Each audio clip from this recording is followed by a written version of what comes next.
Hi guys, welcome, and in this video I'm going to be talking to you about how to classify your Warhammer 40k terrain for a new 9th edition game.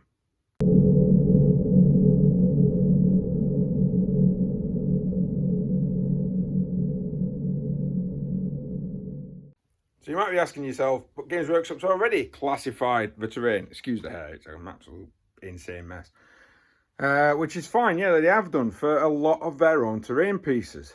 But when you come to a wargaming club, as you can see from some of the terrain behind me, that doesn't always count. As you can see, there is a lot of different terrain styles and pieces that Games Workshop are not really considering or putting into their classifications. Also, depending on how you're wanting to play, they're not really letting you change a lot of what's going to happen. For example, as you've probably seen from previous videos, I'm a bit miffed that there's no obscuring trait on trees, on woods, should I say. But then you can do that yourself. But the problem is that if you start doing that yourself, are you going to come across that guy that's going to sit there and go, oh no, it's not what it says in the rulebook. So what I'm going to do is just basically put up a bit of a guide just to different terrain features that we've got in our local wargaming club that should help you in your local wargaming club on your own terrain pieces. So let's start off with something atypical. This is some trees that have been put onto a base. Now, Games Workshop's classification for this would be woods, dense terrain, defensible, and difficult. Now, we actually separate a lot of the terrain that we've made is representational, so that you can actually put figures on. So I know it seems like there's a big gap in between, but you have to imagine there's a bit more foliage. And the reason we haven't done that is because you want to be able to put figures on it. This is what my biggest problem with some of the terrain rules have come across, is that they're not actually taking into consideration a lack of the fact that you sometimes have open space so that you can put models on, but the terrain is supposed to represent something else. So I'm just going to go through our terrain collection, and hopefully this is going to help you with your terrain collection. So for this, the standard definition for a wood from Games Workshop, I would count, but I won't call it wood, I call it trees.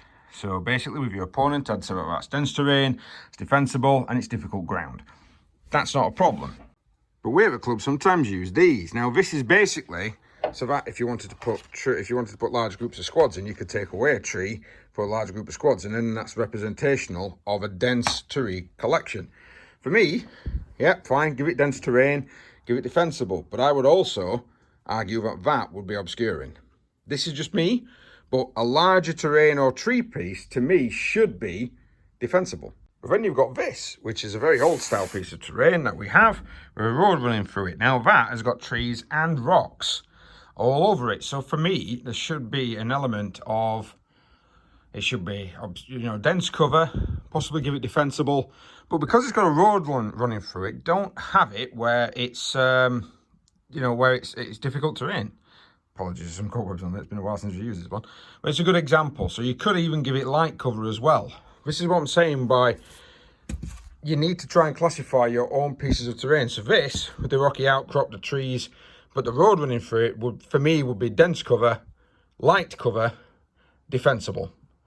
And it wouldn't have the added negativity of being able to actually move through the cover. So this here is is basically what it says. It's ruins, and of course it's got a bit of line of sight blocking at the bottom, a bit open there, so if you're in it, it's going to change. But if you're going to fire across it, you've basically got the obscuring rule. That's fine, that's old school area terrain, I'm okay with that. It's also more than 5 inches high. But the problem I've got is that this old terrain, the actual bit itself would only be 3 inches. So what do you do when you've got a bit of older terrain that's not 5 inch high? Do you then have an argument because you can't count it as obscuring? This, for example, is a very old piece of terrain, which still is in use today. It is based a little bit on a very old school idea that Games Workshop produced many, many moons ago, where we give you a template so you could create your own buildings. Now, this is before we started making the plastics, but as you can see, it's only 3 inch high. So, because it's only 3 inch high and it doesn't conform to Games Workshop's new standard of 5 inch on their plastics, this apparently doesn't count as obscuring terrain, but I would argue that it does. Simply because it's acting like a ruin. It's acting like a ruined terrain piece. So for me, if you wanted to classify this as obscuring, because it's ruins, because it is supposed to be a ruined terrain piece, then that's fine. I mean, if not, then at least give it dense cover for units that are firing through it. But I would state that you get you get everything that you get from the normal terrain on this, even though it's not more than it's only 3 inches high. So because it's not 5 inch, I would still count it as an obscuring piece of terrain. Now, this terrain feature is done very similar to what Games Workshop would call a wall, but it has a base with a little bit of defensible terrain at the side. So according to Games Workshop, even though this piece of terrain is actually 5 inches high, I am confused. Simply because it's at least 5 inch and it is a wall/ruin. Does it count as obscuring? Not quite sure. Does it count as dense terrain instead? Not quite sure. I'm liking the terrain ideas, but I'm not liking Games Workshop's examples. See, for me, this is a bit of a defensible terrain piece. It doesn't really block a lot of line of sight, even though it's actually got a large, column on there. And it's mainly only got a large column on there because we were putting this together from bits that were left over after we made the big ones. So it's all about what you wanted to clarify. Now, for me, this, you can count it as dense cover if you want to. Due to the sandbags and everything else, not a problem. Yeah, fine, dense cover. But I would also give it light cover as well, because it is light cover and defensible, but it's not difficult to move through. So for me, this would be light cover, it would be dense cover, and it would be defensible. But then you've got terrain like this. Now this is a piece from our Necromunda collection, which we sometimes use for 40k. I'm not quite sure what to count this as. I mean, it could be Mechanicus ones, but it is over 5 inches high. So could it be counted as obscuring? It's supposed to have barricades, even though I've not put them all on. So the idea would be, is it supposed to have barricade, like fences and walls on? So is it just light cover? Could you count it as dense cover? For firing through, you get a -1 to hit, which would be all right. I suppose it does have a semi-footprint on there, but of course these pieces are designed to break down so that you can actually sort of reassemble them into, with other components into higher pieces. Do we not count that? Do we not count that at all when considering what the actual terrain piece is? I don't know.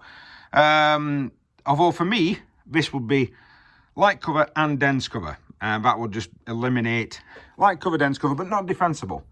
I would say that you can scramble over it, no problem. Okay, yeah, I do forget there's a breachable rule, which I think is a lot of common sense for a lot of people, to be honest. Your trees, your woods, a lot of terrain will be breachable anyway, which is why I've not really gone over it. But for me, that would actually get light cover. Mechanicus terrain, a lot of it, you tend to find that it's just a platform at the top with barely any sort of railings. This is supposed to have a lot of railings, so therefore, yeah, I would say that you get light cover and dense cover, just because it's not blocky enough to block line of sight coming through it.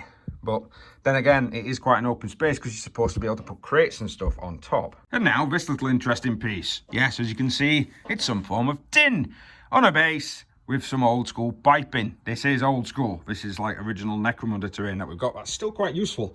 Now, again, open space is simply because we want to put figures down on. So what would you count this as? It's got pipes. It's got an area. It's got obstacles. For me, if you're on a piece of terrain, it should actually count as a light cover, because the idea is that there's supposed to be crates and everything else knocking up around, so that your figures are on there and they can take cover behind whatever they want to take cover behind. And then you've got the pipes. So what I would say is that if you're drawing a line of sight across the pipe, then it's dense terrain. If you're not drawing a line of sight across the pipe and a figure stood here, then it's not dense terrain. It's just normal light cover. I'm hoping you guys are getting this, and I'm hoping that you guys are actually starting to understand that some things that Games Workshop state are not really going to be able to apply to everything you've got. Now, this one's probably going to be the most polarizing, simply because it's a very small piece of terrain. It's not even 1/2 inch high. But the idea is it's supposed to represent some form of field or cornfield. So it's not 3 inches, but in the grand scheme of things, if you were to look at it as a realistic piece of or feature, if you've ever been in a cornfield, it's a little bit higher, and you can actually get down and become quite hidden within the actual cornfield itself. So for me, this piece of terrain should be counted as dense terrain. So it's a -1 to hit. It should also be counted as difficult to move through, because it is. If you've got a very dense cornfield, it is very difficult to move through. And I would say defensible, because of course you're not going to be able to see a lot of what you're actually going to charge. So for me, this particular piece of terrain is going to be very, very polarizing, because it's not really got much of a clarification. It's supposed to represent, this is the thing, this is what I'm trying to get through, is the representation. It's supposed to represent a cornfield. It's not too high, because we need it to be able to apply not just to our games, but to every game that we play in the club. So that's why it's actually quite small. But when you actually put an Imperial Guard figure on it, majority up to his knees tends to be covered by this thing. So I'm happy to count that, like I say, as a bit of dense terrain. As you can see, we kind of like as cornfields. Since it's mainly just some form of big shag carpet, it's quite easy to do. So I'm now coming across to this one. Now this is a giant piece of terrain. That's a full kill team kit, pretty much. And it does have its, you can just see over there, it does have a sister, which basically, when they're put together, look like a giant cathedral. Now, the reason I'd done that is at the time we had an Necron player, I'd started collecting Sisters of Battle. We thought we'd recreate Sanctuary 101. Not going to happen at the moment, but since that player's no longer here, but we still got a terrain piece. Now, the idea was to have a terrain piece very open in the middle, but the reason we had it open in the middle is simply just ease of putting figures down. Again, it's that ease of putting your figures down again. Now, it's quite a large piece of terrain just to give it a -1. So you could say with this piece of terrain that any shots coming from here or there into this would actually be dense cover, because it could be seen as quite difficult to hit if you put lots of stuff in the middle. Because another reason why we left it empty is Necromunda and Kill Team, you can then put lots of little pieces of crates and barrels and everything else that we've got available to ourselves down, and therefore we can then use it for Kill Team, and it can be quite representational. But for 40k, it will just count as the standard ruins. Now for me, that's not a standard ruin. That should be a bit more. So you could even add dense terrain to it. You could even have heavy terrain to it if you wanted to, and just say that all the bits are inside. But it's because it's a large piece of terrain, you don't have to go with Games Workshop's clarification of what things are. This is what I'm trying to get through to people with this video. The reason I'm doing that is because I know for a fact that I'm going to come across that guy that's going to stick his finger in the rule book and says, this is what it says in the rules, even after we've clarified everything. So I can see me having an argument with someone before we even start playing the game. Which is never a good thing at all. I'm going to be playing on tomorrow. Yes, we are playing a game of 9th edition. So what I'm going to do is just run through what I would do when setting the terrain up. So, ruins. That would have the... Sorry, I got blue tech in my hand. That would have the obscuring. It would have light cover. But I would also say, because of the size of the ruin, that it would also have dense terrain as well. You could even, if you wanted, make it difficult terrain to move through. But I'm not going to. I'm going to say it's breachable. And I can't remember what else actually the ruins have, but basically it's going to have everything that ruins have plus dense terrain. These are barricades. They're old school barricades sold by Games Workshop. We actually got quite a few of them for the club. So pretty much, if you're within 3, it's going to be an obstacle. It's going to be a barricade. If you're within 3 inches of it, you're going to be you're going to be getting your light cover. You're also getting your heavy cover, which I do need clarification on at the moment, because it is saying that the charging unit would effectively get the benefit and the defending unit wouldn't. So I'm probably going to look into that. Then I've got these, which I've made up from some of the collections of... Oh, that probably needs turning over since that's supposed to be the bottom. Collections of sort of bits of terrain that we've got for Necromunda and Kill Team. So I'm probably going to count them as a little bit like the crates. So, yes, they are going to give you light cover, and it's going to be true line of sight. So, you know, if you're having to... someone's actually shooting at it, then that's fine. So it is going to give you some light cover, but it's also, if you stood on top of it, I think, is it, oh, I can't remember what we call it. Exposed position, that's it. So that's going to have exposed position and light cover, same as that there. Craters, I quite like the idea of it being dense terrain plus light cover. I also think it's defensible as well, personally, because it is a crater. These wouldn't be, for me, defensible. The trees, so of course I'm just going to follow the rules for the trees at the moment. I've not got big trees, but with this one's got little rocks on it. This one's actually supposed to be a bit of a defensive position. It's an old piece of terrain, as you can see it's falling apart. But I would actually give that one light cover as well, because it's actually got something a bit different. So it's a bit of a mix of terrain pieces. This ruin, however, is supposed to be a collapsed building. So for me, obscuring would not affect that, unless you want to say, you could actually say that there's smoke coming off it, and therefore that would count as obscuring. But I'm going to count that as difficult terrain. I'm also going to count it as light, dense terrain, but I'm going to knock off the obscuring keyword. So it's still going to give you cover. It also could give you heavy cover as well, to be honest, because it is going to be such a dense piece. This is a chimera. Now, what I might do with this is where it gets a bit controversial. I'll probably count that as obscuring terrain to units with 9 wounds or less. So infantry coming up behind it could pretty much take cover, but tanks couldn't. Now, a lot of people say, why would you do it? Why would you change Games Workshop rules? It's because it's a club, we can do. So, I mean, I might even count that as obscuring. You never know. But I might also give that dense terrain as well. So that, to me, would be obscuring, but only for infantry. So anything with, anything with 9 wounds or less would be obscured by that piece of terrain. The normal obscuring rules would apply to those buildings. That's another piece of ruins. I would also state that this is obscuring, but I would say that being such a tall piece of terrain is obscuring to everything. So if you were a knight and no one can draw a line of sight to you through, beyond that piece of terrain, I would say you're obscured. I would also say, because of course it's supposed to be rocky, and it's supposed to have bits of other things everywhere, but it would also give you light cover as well. But I wouldn't say it would give you dense cover, but I would say it's obscuring. Wouldn't say it's defensible though, mainly just because it's just got pieces of rock on there. But that's something I'm going to decide with my opponent. Then the fences. Now these are really old school fences. As you can see, bit of mesh, bit of nail, job's a good one. These, I would actually count these as dense terrain. Now the reason I'm going to count them as dense terrain is just because of things firing over them.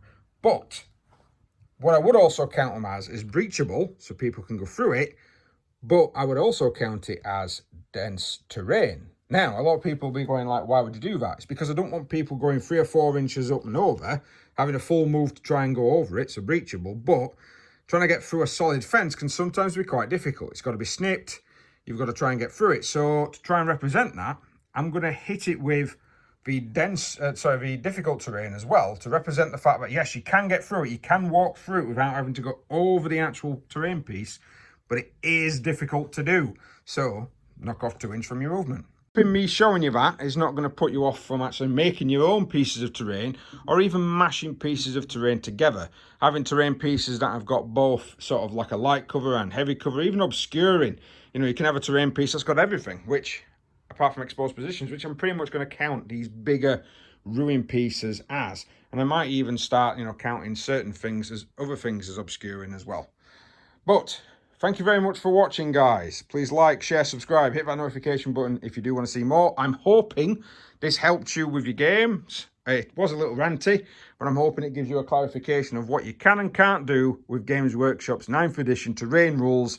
Just like I say, avoid that guy, because he's going to point it out in the book.